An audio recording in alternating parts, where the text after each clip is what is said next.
Hey, RetconRaider here, and welcome back to Xenonauts 2 Early Access, Milestone 4.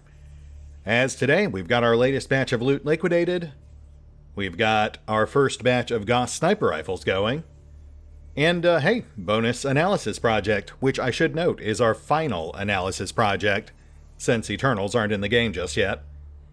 But yeah, once we've got that done, we can go ahead and start converting all the corpses we capture into cash. And then aside from that, obviously we've got Exo en route. And yes, they just beat the sun, so we'll jump right in. As I recall, this should also be Wraiths. So we've got a pretty good idea of what we're in for here, based on what Phoenix just went through. Though with that in mind, I should be ever so slightly more careful with those servitors. We just let ourselves get a little too servitorn up last time round.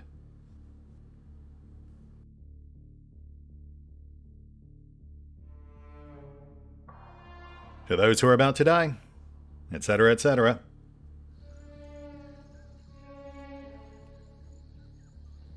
And we are under immediate threat.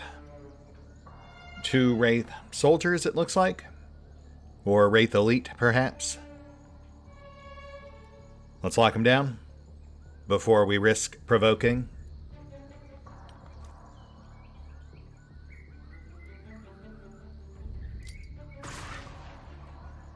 Thank you, gold. Now finish him off. Yeah, other one's not looking in our direction.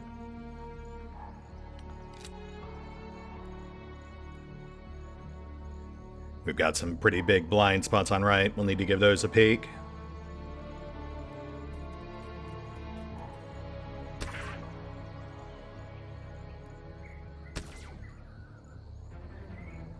Wraith Elite. Out. Let's go ahead and take out the other one. Then we'll start filling in gaps.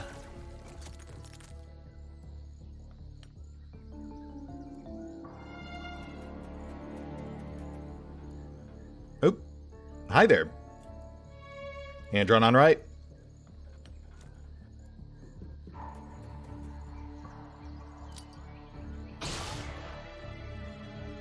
Andron out.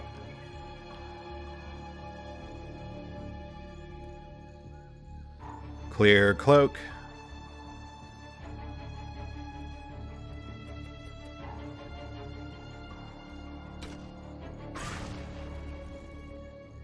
Thank you, Foe Twain.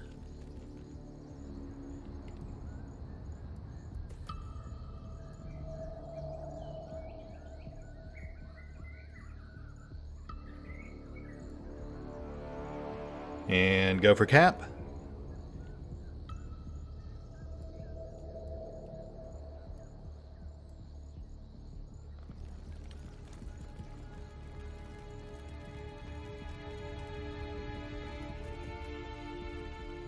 Oh, shoot. Right. Okay.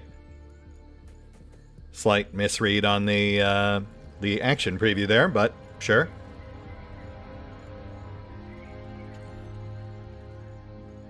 Alright, we'll just go for kill.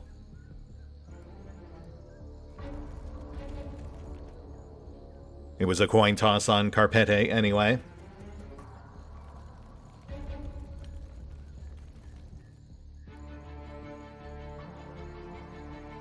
We haven't even looked on left yet.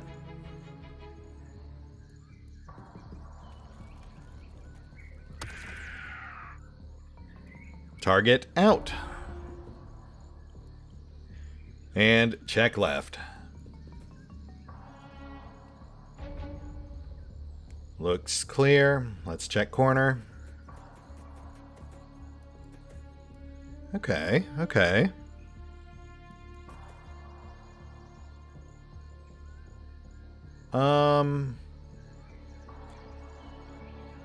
Trap, why don't you fall back? Hold here. Don't want to stray too far just yet. Lots of blind spots out there.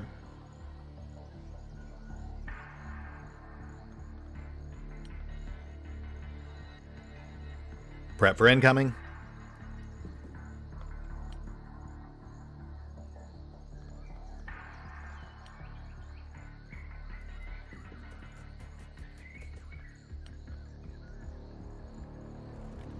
Hold.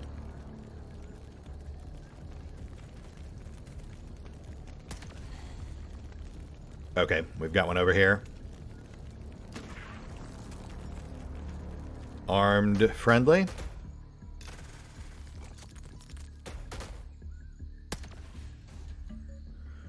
Ding on trapped shield. Completely whiffed with the MJ. But I suppose that's not surprising at that range. Kind of surprised they fired from so far away. Alright. Reb, you're on deck.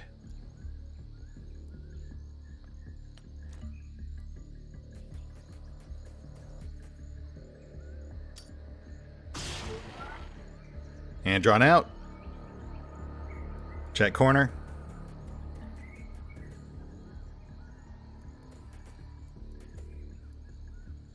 Looking good.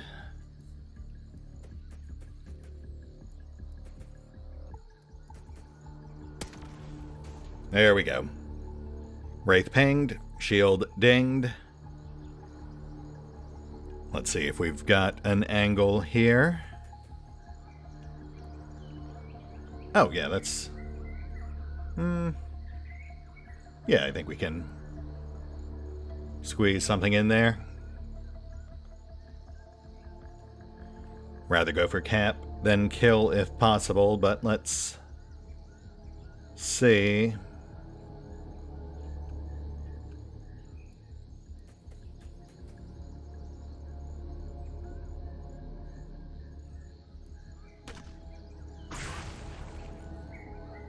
Thank you, Faux Twain.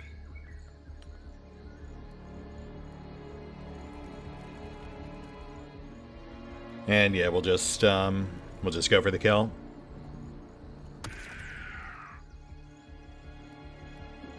We don't know how many more we've got lurking in the shadows, so best not to take any chances this early on. Speaking of which...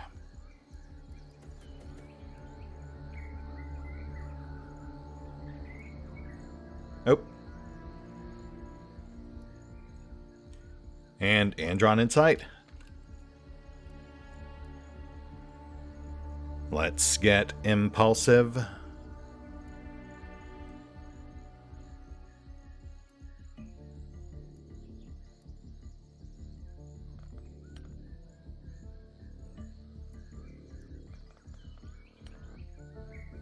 There we go.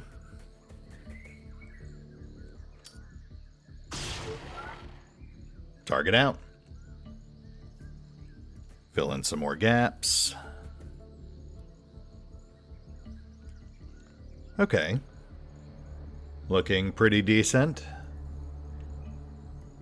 Hunker down.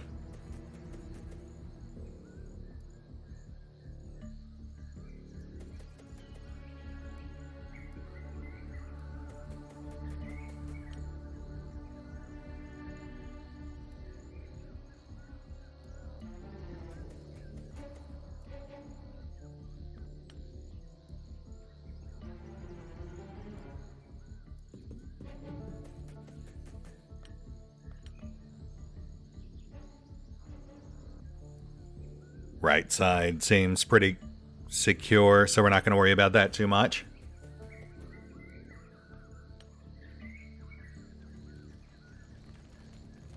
Hold.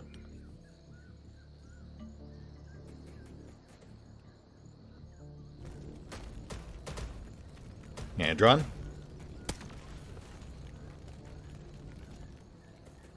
Oh, and a Wraith.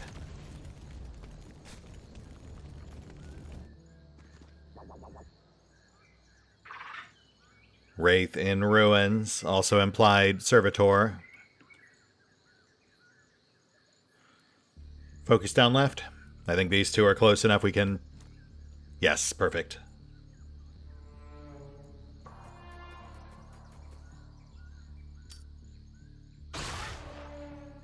And drawn out. Wraith suppressed.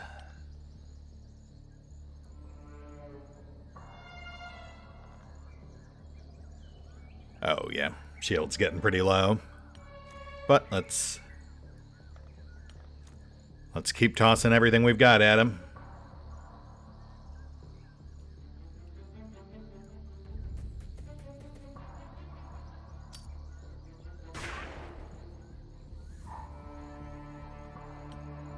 And can we line up a shot?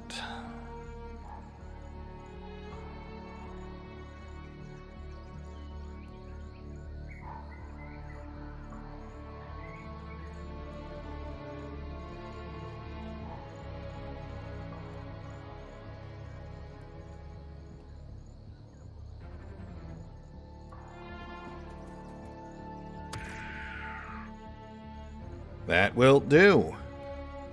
Really threw the book at that guy.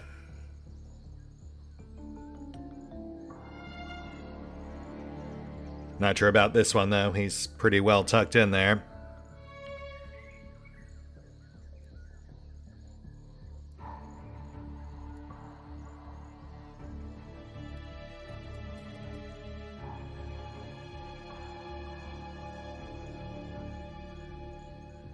Yeah, I don't see this happening.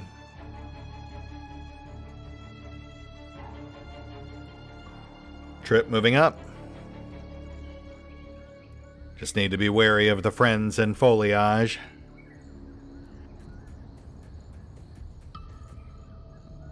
Oop. Wraith Elite, injured. That must be the one we heard getting shot earlier.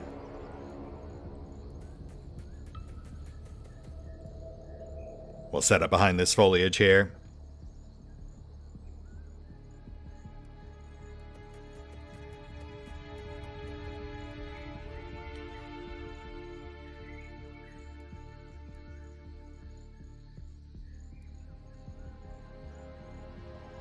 Yeah, we'll just set up, wait, and see what they do.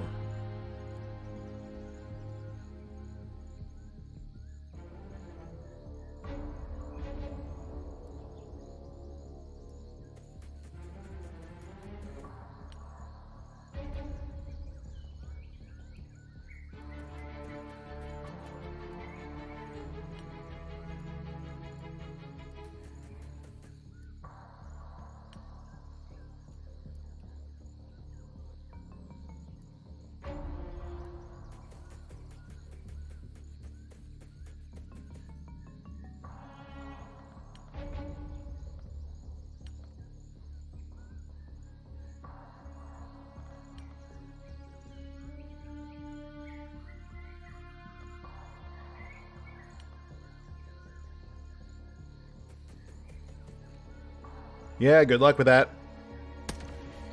Oh, you're dead. Oh, snap. Well, that... Don't like that. Okay, well. Wraith right behind our cover. Not sure where the injured one got off to, and then we have another one off on left as well.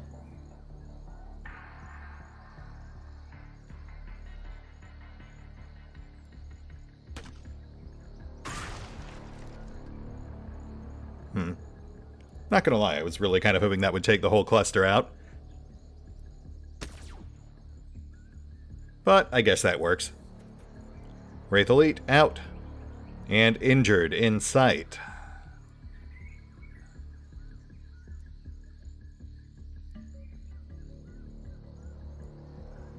Albeit, once again at an awkward angle.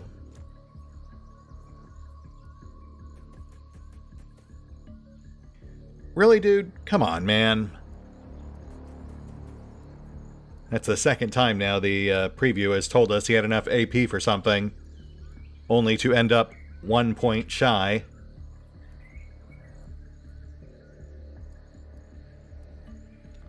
Preview function's not much use if it's not feeding us accurate information. Which, unfortunately, does pretty much eliminate our chance of knocking this guy out.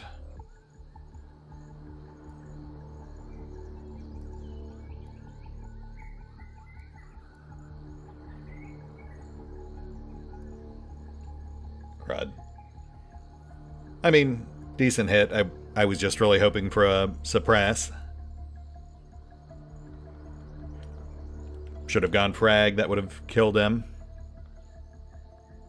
Though, you know, as always, I'm just hesitant to burn loot. Which I may end up paying the price for here, but we'll see how it goes.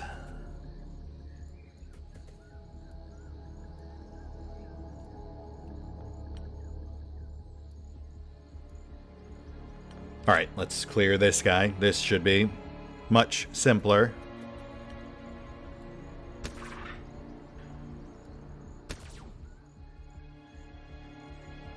Target capped. And there's our ship. Door seems to be closed. But we'll keep an eye on it. Just need to get these ruins under control.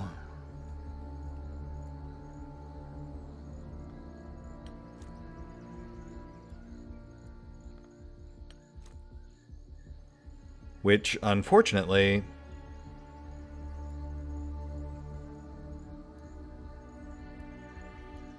yeah, I don't really see any reasonable way we can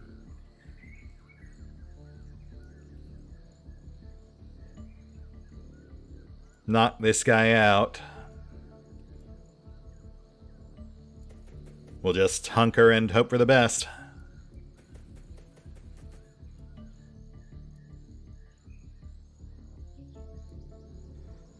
I want to keep our snipers poised for reaction fire, but I'm just not sure they can actually do that from where they are.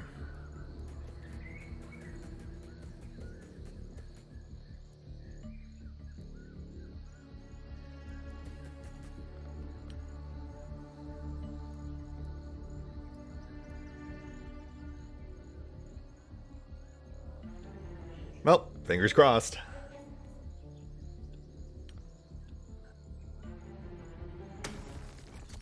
Hand drawn.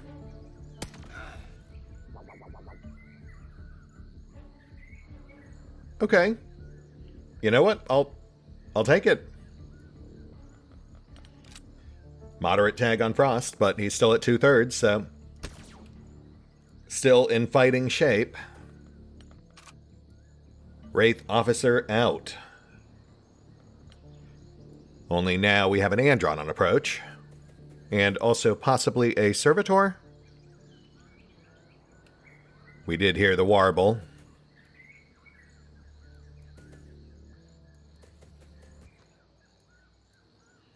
Ugh.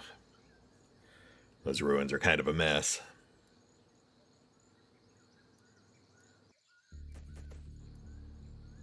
Yeah, that's a mess of blind spots. I'm going to nope out of there. We'll hold on entrance. I think our best bet here might be to just loiter outside and pick them off as they come out.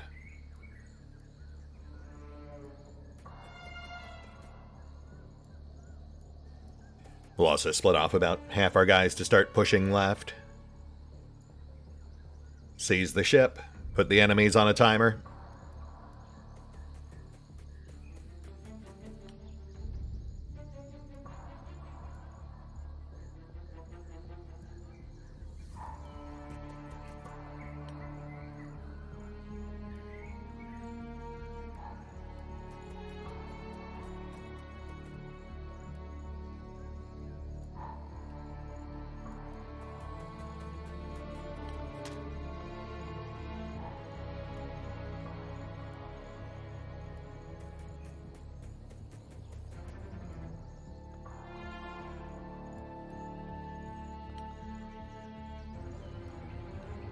Check approach.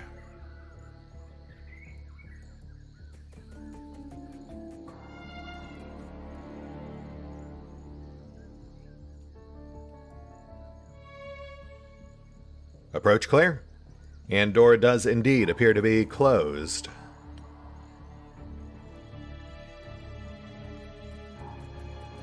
We'll push up on it next round.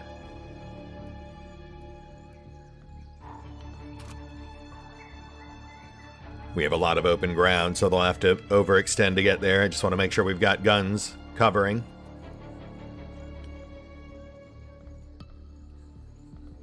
Hold.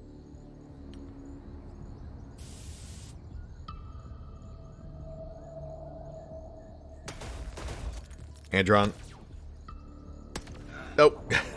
Okay, well that's not quite what I was going for. Alright.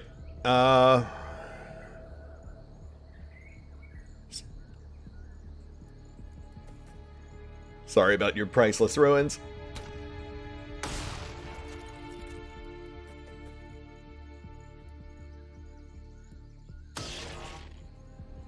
Andron out. And let me get a quick peek just to make sure there's nothing else right around the corner.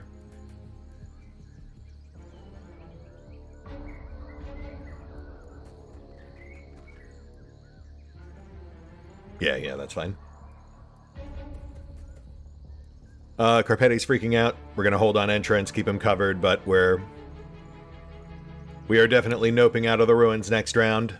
If there's anyone else in there, they can come to us. There's just, there's not much benefit to going in after them, aside from potentially a little loot. But that would come with a lot of extra risk. So yeah, we'll peel off, we'll hit the ship, take command. And then they've got 3 rounds to come after us.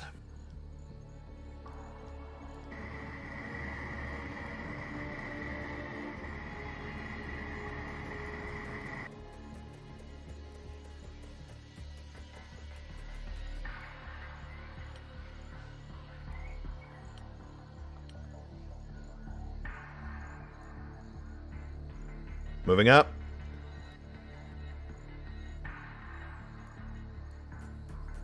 Nah, I get tucked right in. It's cool. We got you covered.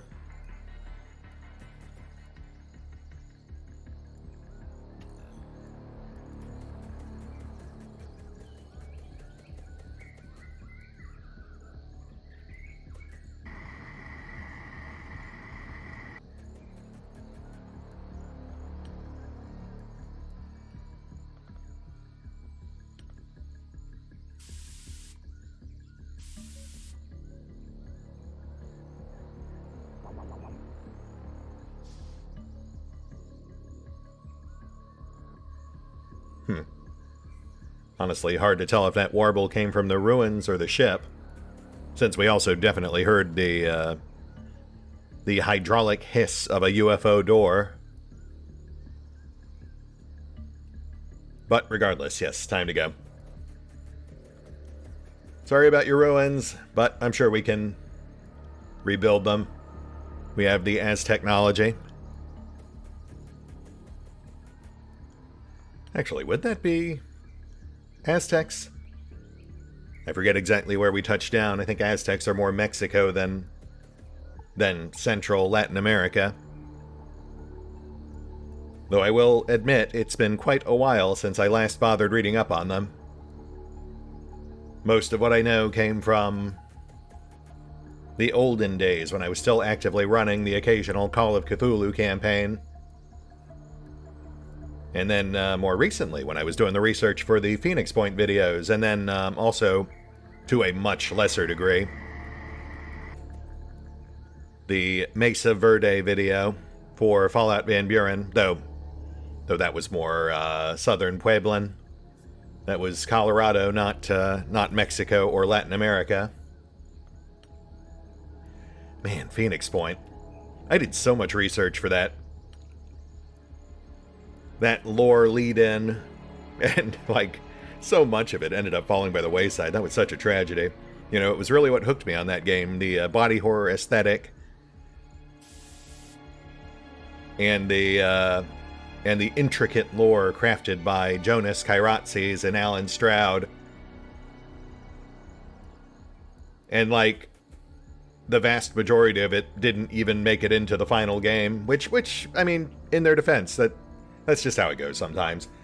Julian Gottlieb, you know, he's a brilliant guy, but he does have a tendency to, for better or worse, get really overly ambitious with his projects, and they just wanted to put so much stuff into Phoenix Point. Which I guess technically is also kind of the case with Xenonauts 2. Xenonauts 2, it's funny, if you go back and you look at the Kickstarter, while you can see some parallels between this and what they originally pitched. You know, they originally wanted to distance Xenonauts 2 from the original Xenonauts and the original classic XCOM games. They wanted to have some elements, but they wanted to blend them with elements of the more recent Firaxis XCOM games, which does make sense because, of course, the more recent Firaxis games are much more commercially successful. But, you know, as with many a Kickstarter or crowdfunded game, development ran long. I'm sure resources were stretched then. They got picked up by a publisher, Hooded Horse, who also, in their defense, do a lot of really interesting games. Hooded Horse. It's actually kind of remarkable, when I was doing my latest round of watchlist updates, it's actually kind of remarkable how many of the games on my current watchlist are from the Hooded Horse library. Really shows good taste on their parts, at least in regards to my very specific niche.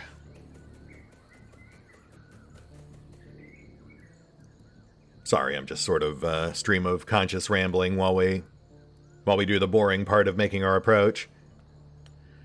But yeah, I guess long story short, it's always interesting to me to, I guess, see what the developers originally envisioned versus what actually ends up coming out. You know, and invariably, with most crowdfunding projects, you're going to be disappointed to some degree. But at the same time, I am, I suppose, more forgiving than most, because I also understand why. I understand why it tends to end up that way, you know. So in most cases, you know, I've been in enough projects that have just completely flopped or folded or imploded that I consider myself, well, I don't want to say lucky, that makes it sound worse than it really is, but, you know, I consider myself reasonably satisfied as long as an enjoyable game comes out of it, and I would say that's the case with Phoenix Point. I think that's the case with Xenonauts 2, because, I mean, goodness knows, we've been playing it for, like, almost 50 episodes now.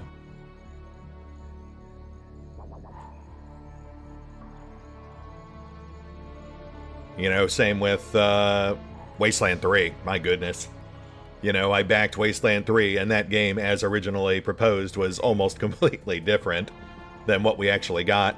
But, you know, as with Xenonauts 2, as with Phoenix Point, it really just came down to the point where development was running so long and resources were getting so thin, I imagine they felt to maximize their returns, they just had to make compromises. They had to simplify things, they had to drop out some of the more granular, ambitious mechanics. And some stuff just fell by the wayside, you know, whether because of budgetary concerns or because it just wasn't working out the way they envisioned, or in a lot of cases, because they just decided to go a simpler, more mainstream approach to hopefully boost or maximize their returns. Which I do hate, you know, I mean, I hate that they have to compromise their original visions to try to make the project more successful, but at the same time, you know, at the end of the day, it is all business, so I get it. I understand why, for example, you know, Phoenix Point went from Clive Barker's The Thing aesthetic to, like, 80s era action comic hero. As aforementioned, the more modern Firaxis remakes are just much better known in the current gaming zeitgeist than the original classic UFO Defense trilogy, which, you know, it came out before your average gamer these days was even born. I mean, hey, JA3 was pretty fun. I feel like that was a decent modernization with Obviously with some sacrifices on granularity, but given how niche the market is, I give them a lot of respect for making it more old school than was probably safe, given the investment it likely took to make, a near full voice-acted, turn-based tactical game. Especially after six famously failed attempts to reboot the Jagged Alliance franchise? Perhaps none more spectacularly than Flashback, which, again, was another crowdfunded niche indie game. I didn't actually back that one, because over the years, I felt so bad from my first year on YouTube, pushing projects that in retrospect I realized were really kind of doomed from the start, that I got to be a fair hand at gauging whether or not a project was likely to succeed based on how ambitious their proposal was versus the amount of funding they were actually asking for. And I've got to say, in the case of Flashback, I just did not feel confident. I forget exactly how much they pulled, but it was like a couple $100,000. That was not going to be enough for an ambitious, granular, turn-based tactical game. Not if they also wanted to make it in a way that would guarantee some degree of financial return afterwards. Which obviously is why a lot of the compromises that were made with Jagged Alliance 3 were made. The more cinematic style, the smaller roster of mercenaries so they could actually reasonably afford to have them all fully voiced. The more gamified arsenal, as opposed to the classically much more... Well, maybe that's not the case. I want to say the original Jagged Alliance games were a lot more accurate when it came to firearm realism, but that might have actually been specifically the fan-made Jagged Alliance 2 mods that did that. Much like with the classic Fallout Restoration mod, it's just become so commonly used by people who go back and play those classic retro CRPG tactical games that it can be hard to really separate the idea of what the original game was versus the version most people now play, which has been heavily modified, tweaked, and rebalanced by fans.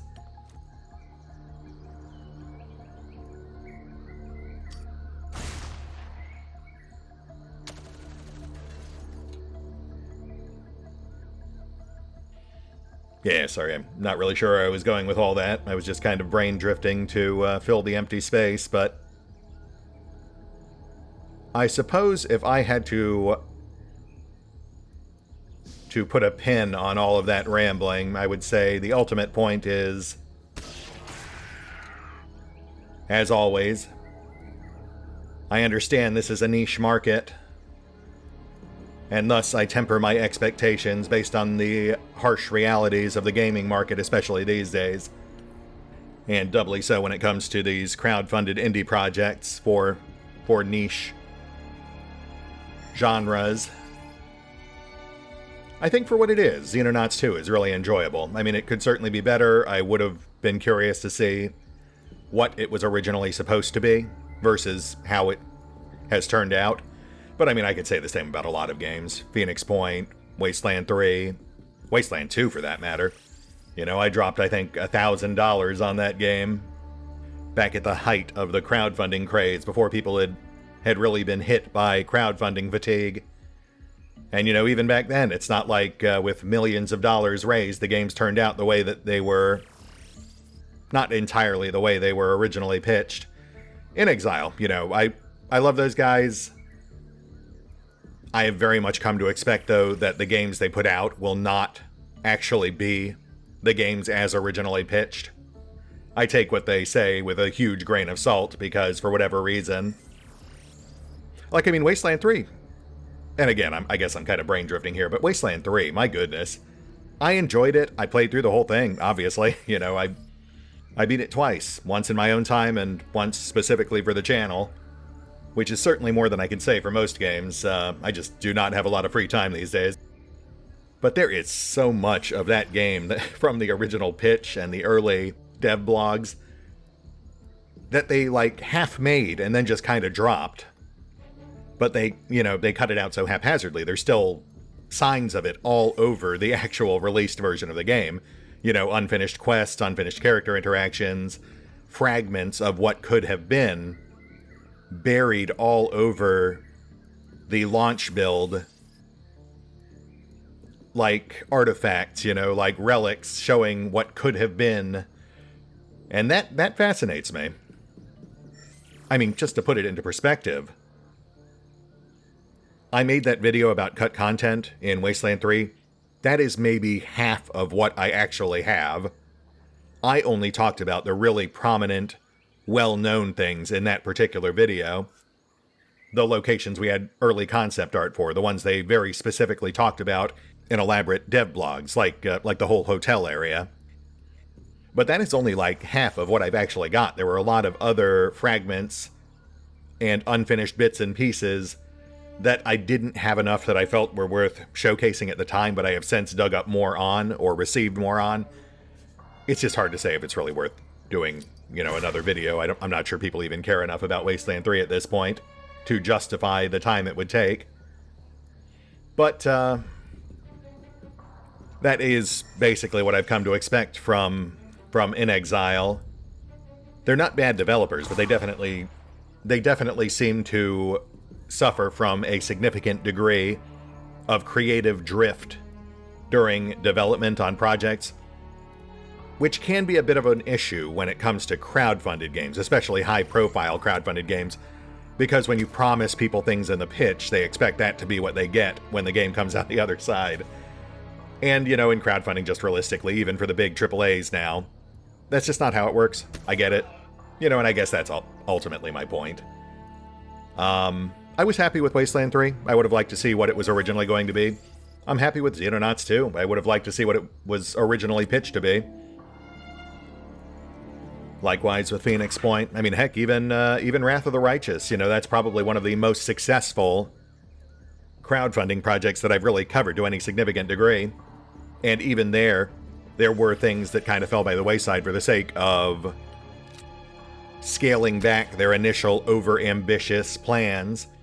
Because, for example, early on, I'm fairly certain that they intended for there to be at least one unique companion for every mythic path. And that, of course, is simply not what we actually ended up with. Though in their case, they were very careful not to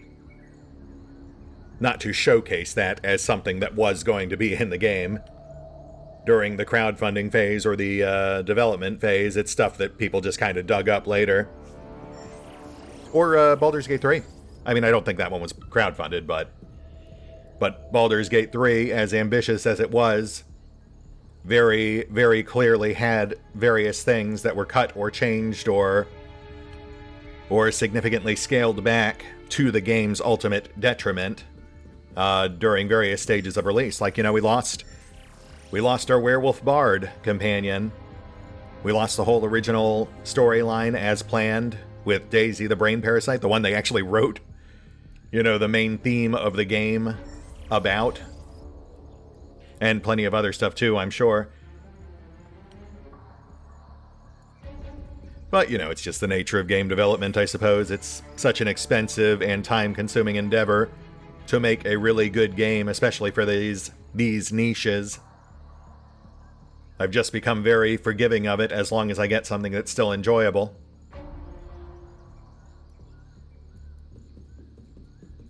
And, it helps if it gives me stuff to think about and talk about. I mean, that's why we're here, right? That said, that might have all come across as being a bit too negative and definitely too meandering, but I'll go ahead and end cap my stream of conscious word vomit with every game I do end up playing, these days at least. I'm only playing because I do enjoy. I might complain about certain things. I might wish certain things were done better. But I would not be wasting time playing a game I do not enjoy. Or that at least does not fascinate me in some way. In a perfect world, every one of these niche games would end up with all the funding and time and manpower they needed to meet their overly ambitious original goals, But sadly, as with many things, reality gets in the way, so you have to temper your expectations. And honestly, it can always be worse. Alright, I'm done. I've completely lost track of what I was originally talking about at this point. If I had a point, it's been lost. Sorry about that. But hey, ship secured. Man, you know, I don't remember what my original point with this whole ramble was, but now I'm thinking about Wasteland 3 again. I wonder if I still have the outline for that unfinished cut content video. I'll have to double check my archives. I've got a whole graveyard in there of things that fell into perpetual project purgatory. Dating all the way back to 2016, when this channel was originally supposed to be about comic books. Haha, that is very much not where we are now. Also, we won. Yeah, it kind of went out on a whimper there. Pretty run-of-the-mill. I mean, aside from the ruins, I feel like this was pretty smooth. And I mean, we noped out of the ruins once we realized it was going to be a problem. They gave us an alternate out, and we took it. I feel like that's fair. Hey, got some medals. Nice. Wow. Kind of hard to believe that we actually still have anyone who doesn't have a Crimson Heart, but congratulations, Carpete. Here is compensation for your grievous wounds. Pretty decent gains. Exo continues their slow crawl, including our very first Colonel. Congratulations, Roman. Yeah, not bad. As always, a little messier than I would have liked, but we all made it out the other end. So we can't complain.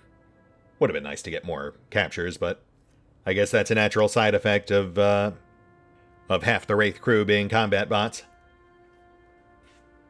Alright, Exo. Good work. Come on back. And how we doing on time? Oh, that's not bad. Alright, I feel like the combat mission was not progress enough. So you know what? Give me a sec to go ahead and parcel this stuff out. Possibly get a new bit of kit going. And then we'll push on a little further. See if we can bank some more research. And possibly development, if we can actually get that. Oh yeah, you know what? I'll save whatever we get from this, just in case we actually do end up unlocking that new dropship. I would love to get one of those going. Be right back. And we're back. Currently waiting for day 285. That should unlock our anti-grav tech. Also finish filling out our Goss arsenal. At least the enough for our current squads. We are going to need to build more once we get the new dropships up and running. Which actually is another huge cost I didn't really take into account. Well, we'll worry about that when we get there.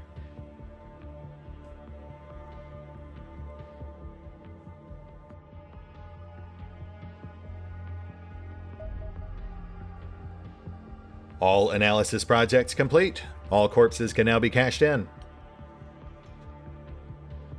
Though, again, in the final game, I believe there will be at least a few more projects of that vein. Eternals. Possibly alphas? I've seen art for some alpha creatures. I'm just not sure if they'll count as separate research projects. I really should get more armor going. I think we're at the point where we should phase out the Warden gear, but yeah, we'll hold it. We'll hold it until we see what anti-grav gets us. Sky Mapper one step closer to becoming an actual intercept station. Now it just needs, actual interceptors. And note that just building there did not reduce the panic. So that's good to know moving forward. And here we go. Anti-gravity emitter. we have seen a steady increase in the size and mass of extraterrestrial craft throughout the invasion, with the largest alien vessels now rapidly approaching the size and tonnage of major naval warships. There is nothing inherently unsustainable about this trend. The laws of physics place no upper limit on the size of an alien vessel, provided the increased size and weight of the UFO is accompanied by a similar increase in engine thrust. However, the alien cruisers now visiting our planet seem to disregard this rule. Larger and more heavily armored than abductor UFOs, they can somehow move significantly faster despite being fitted with a smaller thruster array. Indeed, my calculations suggest even remaining airborne should be a struggle. One of the devices recovered from the crashed cruiser provides an explanation. For the sake of simplicity, I shall refer to it as an anti-gravity emitter, although in truth it is actually a graviton generator that merely counterbalances the effects of gravity. In practical terms, this machine serves to reduce the effective weight of the UFO to a fraction of its true value. It does so by creating a gravity well a few meters above the UFO, exerting an upward pull on the vessel and everything within. This vastly increases the efficiency of the thrusters, while consuming enormous amounts of power and filling significant amounts of interior space. This trade-off only becomes mathematically worthwhile once a UFO reaches a certain size and weight, with the cruiser being the first to exceed this threshold. However, I believe it would be a mistake to concentrate purely on efficiency. The capabilities of this device are unique, and I see many potential uses for a version that has been suitably miniaturized, even if it consumes significant amounts of power.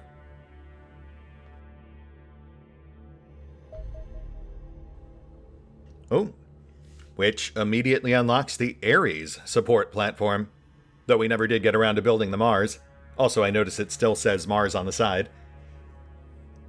I have already been able to put our newfound understanding of anti-gravity technology to good use, Commander. An upgraded version of the Mars Scout platform is now available for construction in our workshop. The Ares support platform combines the turret and hulls of the Mars with updated electronics and an integrated anti-gravity unit.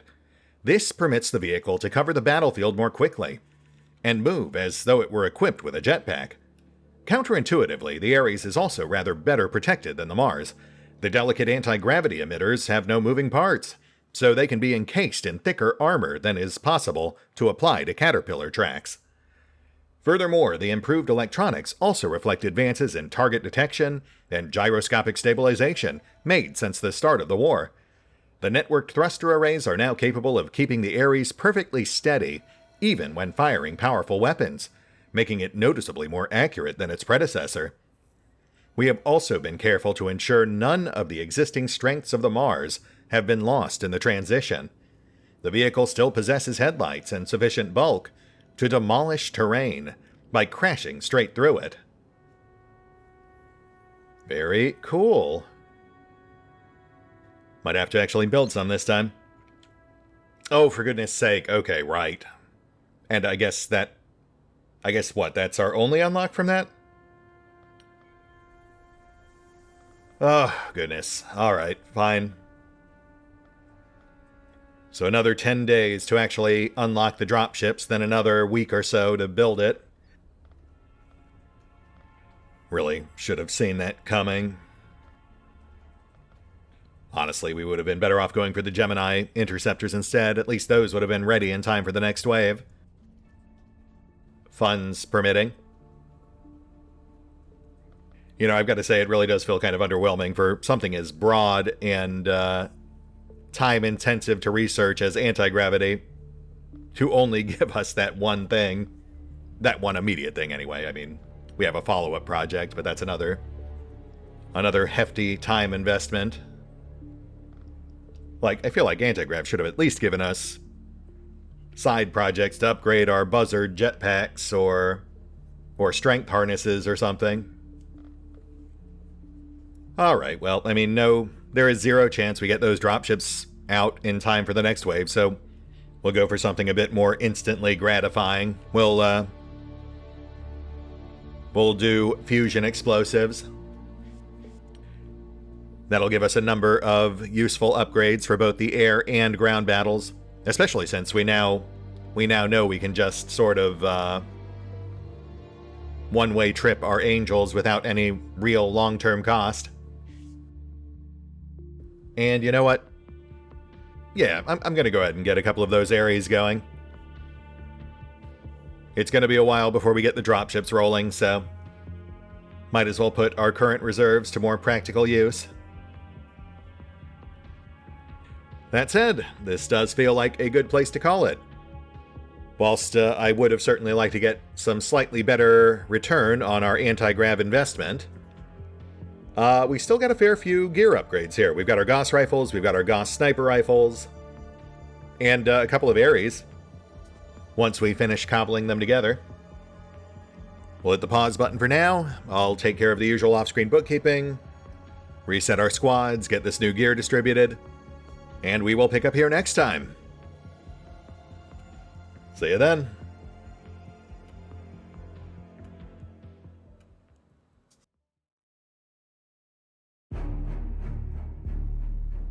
Oh, and special thanks to the Raiders, the fine folks who help make these videos possible, including but not limited to Eerie V23, Revenant, Alois, Dragon Matrix 7, Drakiith, EgonAlter, Exsellsior, Gottlieb, James Trimmier, Kazorm, Mark Giemza, Nathan Welch Jr., OverlordPherom, RandomPassrby, RobbyB, Tomasz Piątkowski, Triphoppenskip, and Valinrook. Thanks for your support, guys. That said, if you'd also like to help support the channel, then feel free to push the buttons that do the things. Trust me, it does make a difference. Or you could even check out the PayPal, the Patreon, the Nexus GG, or the YouTube memberships. Links are in the description.